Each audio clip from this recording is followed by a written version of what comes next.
In the Middle Ages, without unified uniforms, how were allies identified? First, were thus larger in size. Around the 11th century, the Byzantine Empire's cataphracts were organized into units of 384 or 500 for men. Meanwhile, their infantry units numbered around 800 men or more. At the Battle of Muret in the early 13th century, Montfort's cavalry was divided into groups of 250. Of course, there were exceptions. In the 10th century, the German King Otto typically organized his cavalry into legions, each numbering as many as 1,000 men. During a battle, these units were led by their own commanders and carried their own banners. When attacking, the general would issue tactical orders to the unit commanders via messenger. They would then attack their designated enemy units without permission, was violating military code, and could even be classified as a deserter. So, if they were hit by friendly fire, it was no great loss.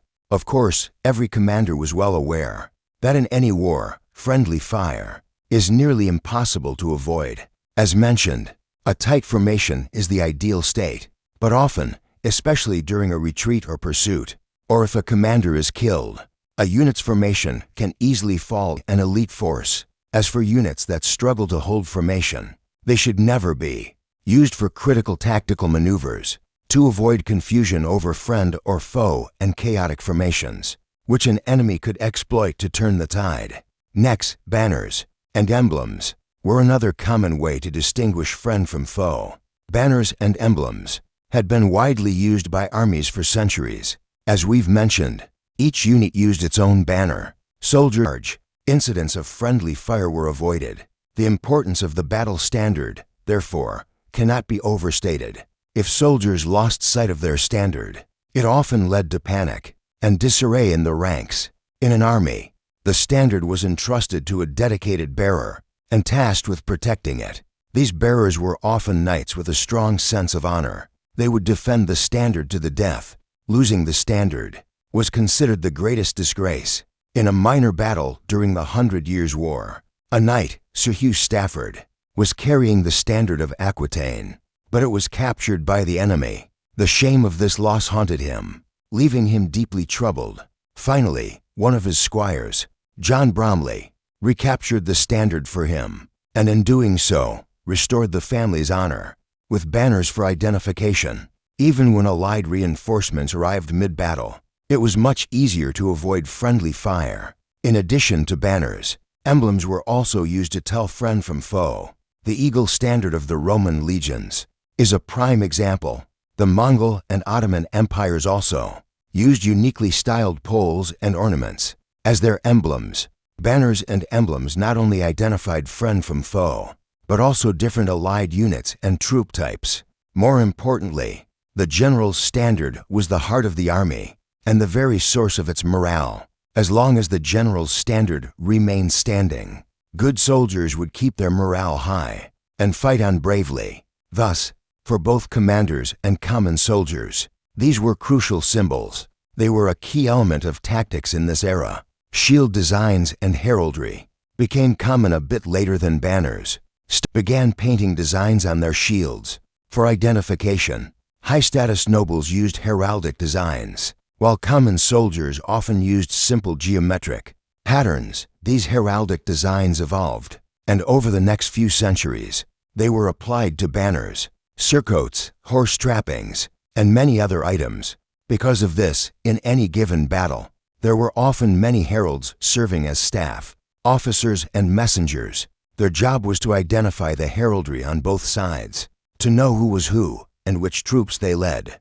A herald needed extensive knowledge of these symbols and had to constantly update that knowledge. They also had to quickly analyze heraldry to gather intelligence on the enemy. Their presence on the battlefield also helped prevent friendly fire.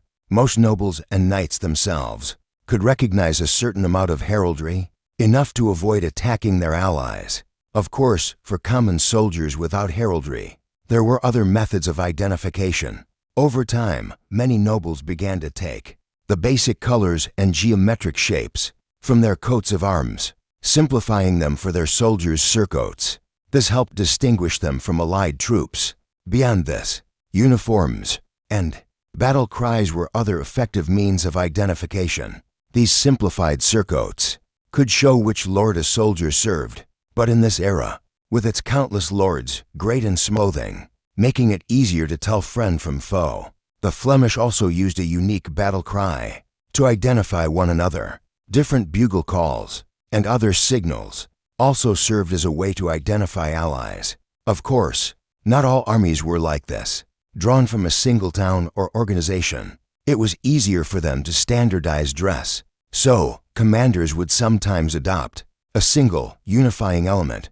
During the 100 Years' War, the English army adopted the Red Cross of St. George as its symbol.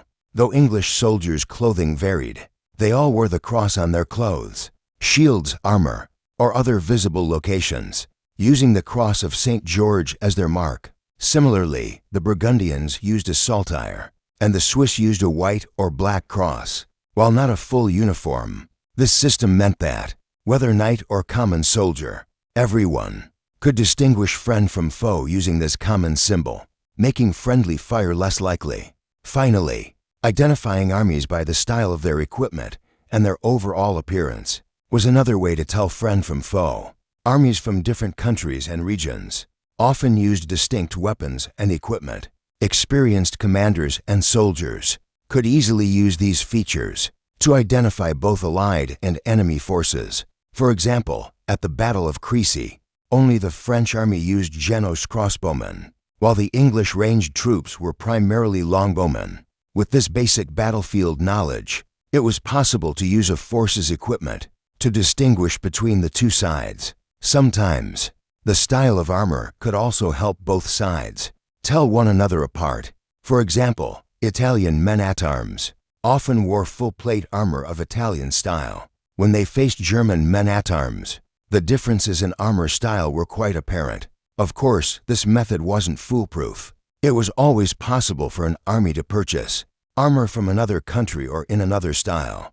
However, in wars between different cultures, using an army's overall style and the soldier's physical appearance to tell friend from foe was almost unmistakable. Mistook some English cavalry they encountered for their own allies. They rashly entered the battlefield, and this force, made up of only a few heavy cavalry and 2,000 infantry, was routed in a single English charge. Therefore, one must warn any inexperienced commander. Use these methods to correctly identify friend from foe. This will reduce the chance of friendly fire.